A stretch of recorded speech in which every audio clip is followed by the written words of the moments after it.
അങ്ങനെ അടുത്തൊരു വിഷുക്കാലം കൂടെ എത്തിച്ചേർന്നിരിക്കുകയാണ്. വിഷുക്കാലം എന്ന് പറയുമ്പോൾ ഏവർക്കും ആദ്യം ഓർമ്മ വരുന്നത് വിഷുക്കണി, വിഷു കൈനീട്ടം, വിഷുവിന്റെ പുതിയ വസ്ത്രങ്ങൾ, ഇതൊക്കെയാണ്.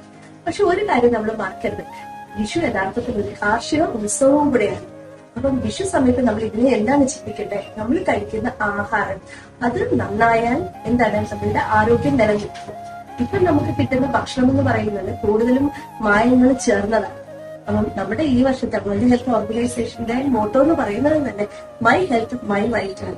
മൈ ഹെൽത്ത് മൈ റൈറ്റ് ആവണമെങ്കിൽ നമ്മൾ കഴിക്കുന്ന ആഹാരവും കൂടെ ശ്രദ്ധിക്കണം. കഴിക്കുന്ന ഭക്ഷണത്തിൽ പ്രത്യേകിച്ച് പച്ചക്കറികളൊക്കെ ആണെന്നുണ്ടെങ്കിൽ വീട്ടിലൊക്കെ തന്നെ കുറച്ചൊന്ന് കൾട്ടിവേഷൻ ചെയ്യാൻ നോക്കണം.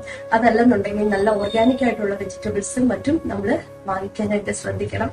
കഴിയുന്നത്ര മായമുക്തമായിട്ടുള്ള ആഹാരങ്ങൾ തിരഞ്ഞെടുക്കുക. അതോടൊപ്പം ഇത്രയും നാട് ഞാനെന്ന് പറയുന്ന ഒരു ഡോക്ടറിനെ കൺസൾട്ട് ചെയ്തിട്ടുള്ള അല്ലെങ്കിൽ ഡിഷസിന്റെ അടുത്ത് ട്രീറ്റ്മെന്റ് വന്നിട്ടുള്ളവർക്കും നമ്മുടെ സ്ഥാപനം ലീലാജിനി ആയുർക്കേറിൽ വന്നിട്ടുള്ളവർക്കും ഒപ്പം എല്ലാവർക്കും നല്ലൊരു വിഷുക്കാലം ആശംസിക്കുന്നു. നന്ദി, നമസ്തേ.